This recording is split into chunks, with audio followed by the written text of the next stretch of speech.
There we go. Welcome to our Thursday Stammtisch, and we're at a new location. Sanctuary. The Sanctuary. It sounds like a church. Recommended to us by one of our listeners. And so it's good that 10% of our members or listeners decided to respond. That's great. Did we put a call out there for recommendations? We did, didn't we? Yeah, we did. And actually, we had more than just one. We had a couple recommendations. Oh. But this one was closer to Maybe we need church. to go on tour. Yeah, we could. Get T-shirts. It's awkward having to set this up and have these conversations like, can we steal your Wi-Fi? Can you turn down the music? But it's nice. So this is first time. We're not real sure what to expect. Yeah, I've never been here before. The drinks are good. We have our beer. Sam Adams seasonal. It's really good. I like it. Very Cold good. Snap, I think they called it. So come get one. And we've heard good things about the food, so we're looking forward to that. They have Cajun food. Yeah, so the all kinds of stuff. But gentleman they have Cajun who's serving everyone here said that the owner was from New Orleans, and so loves and is good at Cajun food. So they also have keto food in case you like keto. I don't know if I do. Just for those out there. Okay. Well, to each his own. Yes. But here we are, our Thursday Stammtisch. And so Sanctuary on Slide next to Harbor Freight. Yeah. And kind of behind Capitol Pizza. Yeah, right there. But we're continuing through the story. And so here we have the story. And the big version of the story. Here's a small Bible. All the Bible. But we're in chapter, is it 20? 20, My right? goodness. Yes.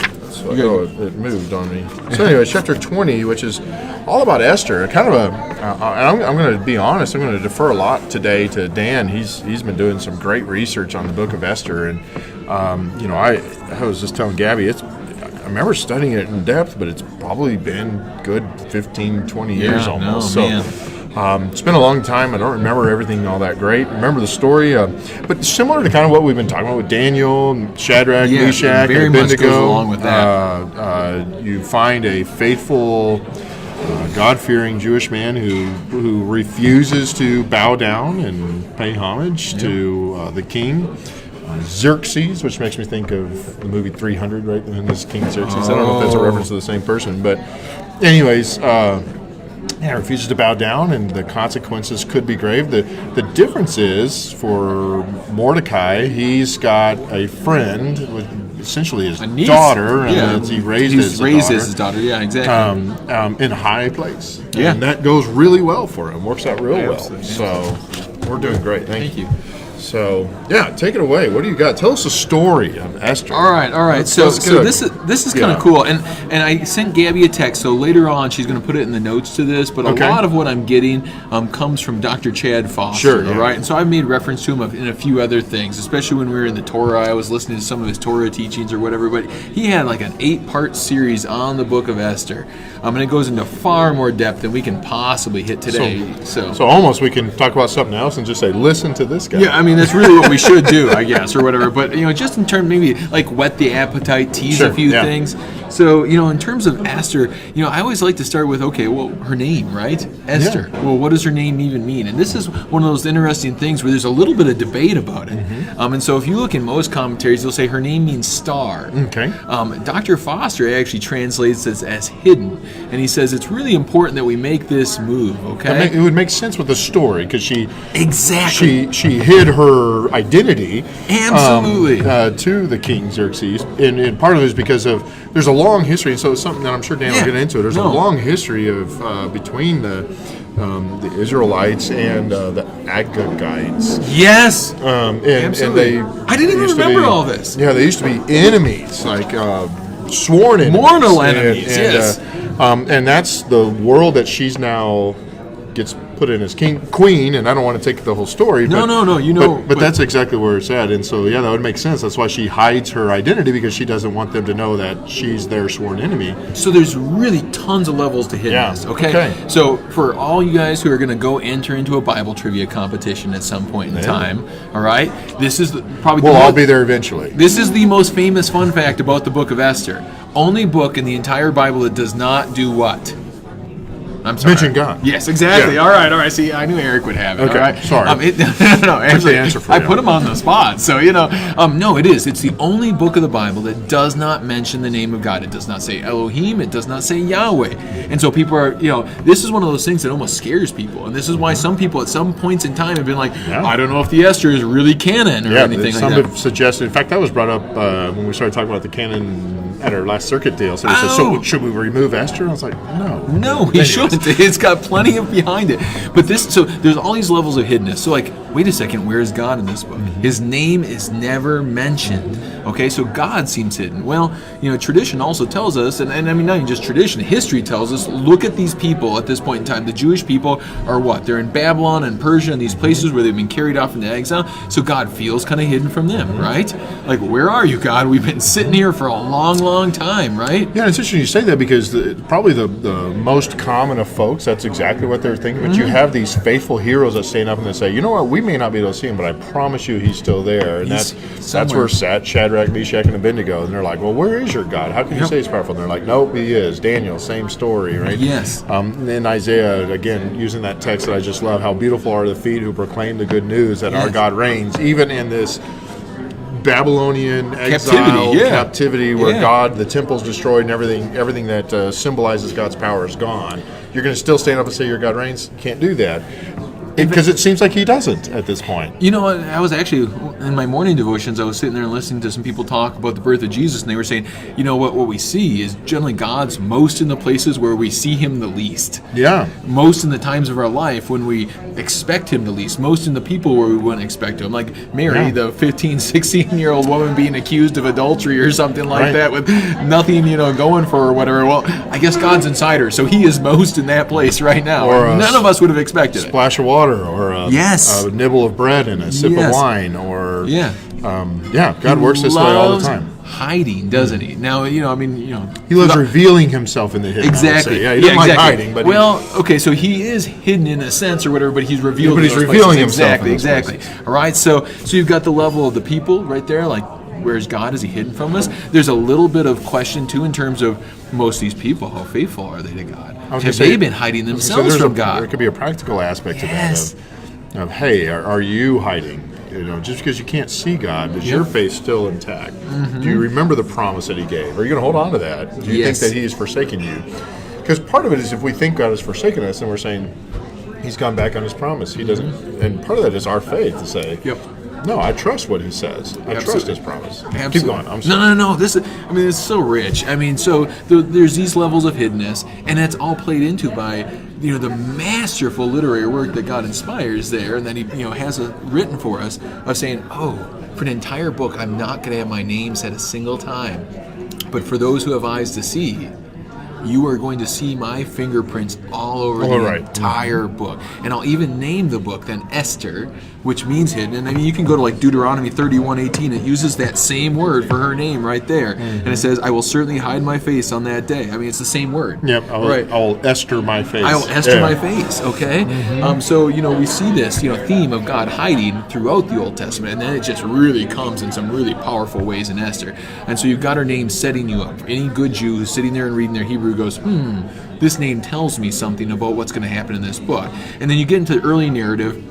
Again, we can't, hit everything in detail, but what you basically have is the story is there's a king, he's got a queen, her name is Vashti, and he says, why don't you come? And in Texas, we call it Vashti, named after the town. Outside of town? Yep, Vashti, Texas, outside of Wichita Falls. What? So if you go to Bowie, you know where Bowie is? North of Decatur. Yeah. You get to a town called Bowie, and then if you turn west and from Bowie, there's a little town called Vashti. There you go. All right, Texas connection. Anyways, well, he wants her to come. He says, you're so beautiful. Come and dance for all my guys. I don't know if there's other implications to that, too. Regardless, she says no. And she says, But he was still smitten. Well, no, the king is smitten with her, I'm sorry. But after she refuses, then he says, you're gone. Oh, I'm sorry. You're X, you're out. Too far. We're not on Esther yet. No. He says, you're out, okay? So Vashti's out as queen, all right? So he's got to get a replacement. And so they set it up and they say, bring all the prettiest, damsels from the kingdom, essentially, have them march in front of the king, and he's going to pick one. Mordecai's got this, beautiful daughter or niece, but he's raised her as a daughter, like you said, named Esther. and she's got another name, and she's got a Hebrew name, Hadassah. This is part of the hiddenness. All right, okay, now we're even going to give her a new name. All right, and so she's part of the group, part of the beauty pageant, if you will, and she wins the beauty pageant, okay? The king picks her and, brings her up, and you got to wonder, like, is this really Esther's dream to be married off to a pagan king? Probably not. Right. He doesn't just pick her, but, he picks her and elevates her. And all the way up. All the way up. And, Mordecai's like, hey, God, it doesn't say God or whatever, but again, these are fingerprints of God, right? Like God's putting you in a place. Again, he doesn't use that language, but you're here for a reason, okay? And so you see that. And so she gets elevated into this new role, and then you start to get into other stuff. You find out she's still keeping her name hidden. Yes, and that's exactly. at Mordecai's That's instruction. right. Yes, Xerxes, Mordecai tells Esther, don't tell him that you're a Jew, because Jews are kind of mistrusted in this place. Right. Mordecai's got a significant position though too. He's at the gate. He's either kind of commander or some kind of influence. One of the things the story said, because story will break out of actual biblical text and kind of little expository explanations, and it has a little paragraph in there, and that's what's in the italics in the story if you're reading it. It has a little paragraph in there that talks about I wonder if Esther would have been transparent if they would have been softer on the Jews then. Yeah. And I think that's kind of, I was like, that's a very assuming. Yes. So I don't know if I would agree with that part, because or things could have gone really, really or they poorly could have gotten worse, or Esther could have just been killed. She probably just wouldn't have been picked at all. I mean, there's all kinds of. The Jews are not a the trusted implication people. of what it said in there, I was like, we don't know that. So anyways, keep going. No. Okay, so you find out there's this little excursus on Mordecai. Mordecai's at the gate, finds out about a plot against King Xerxes, and he actually goes and he reveals it and gets the word out to people, and so they're like, oh, the king is saved, and the king is so thankful. He says, write it down in the Chronicles. Write it down in my books. 1st and 2nd Chronicles in the Old Testament. Yep. Well, every king had things like that. They would write down all the things that are happening.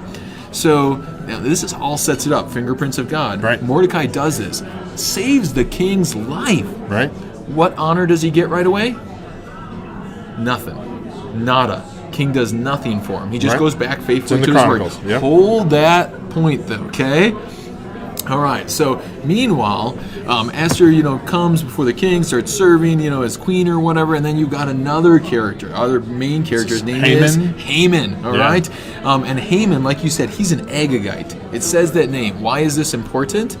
Well, because the Agagites, like you said, are ancient enemies of the people. And this is interesting when you get into genealogy.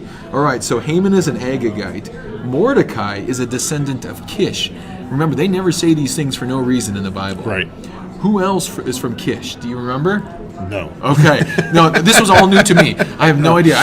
But once he said it, I was like, oh, Saul, son of Kish. Oh, okay. I knew that this all goes all the way back to Saul's time, but I didn't realize that Saul was the son of Kish. Okay. Anyway, so Saul, son of Kish. Well, do you remember one of Saul's first failings? Was when Saul was having this fight with the Agagite, with King Agag of the Amalekites, and what was he supposed to do? Kill them all. Kill the king. Instead, what does he do? Spares the king's life so he can get lots and lots of treasure. So fascinating, right? So Saul fails to do what God tells him to do, and whose buns are getting eaten later on, generations and generations before. That's awesome. And so Saul doesn't do what he's supposed to do. And so now who's it up to? Now, it's up to Mordecai and his niece to do the work Saul didn't do. So you start to see the story all. Oh my goodness, isn't it so cool? Out. That is cool. I mean, it makes you tingle a little bit. Like, look at this. Oh, but they have a chance now to fix the stuff that Saul didn't do. Man, it just reads like a good. They should make a movie on this. It is. They probably have at some point in time. It wasn't good enough when I watched it. A modern movie. Yes, exactly. I don't know. It's cool stuff. It is. But it's so rich there, and I mean that speaks to me. Like, okay, here's the work for me to do. If I don't do it, who has to deal with it later on? My kids or my grandkids or the next generation of the church. And the Jews very much have always kind of believed this. Like, do your work right now, and, because if you don't, guess what? Who gets to deal with it later on in the next generations? It just keeps getting passed the buck, passed down. Fascinating.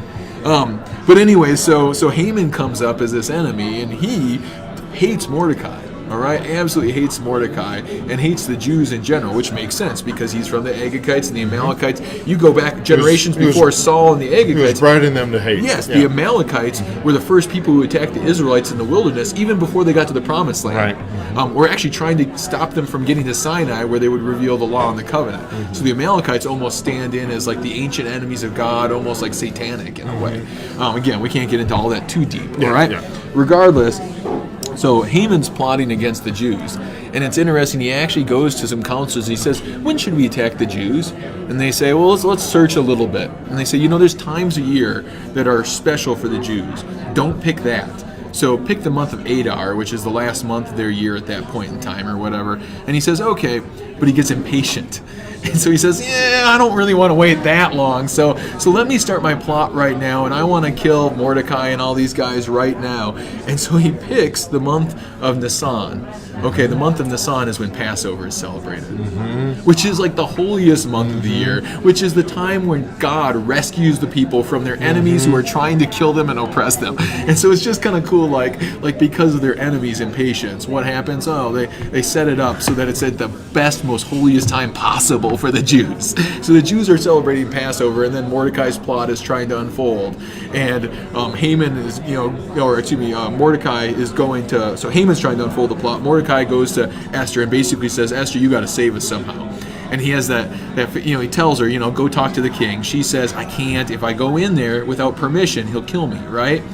You can't go into the king's, realm without permission or something like that.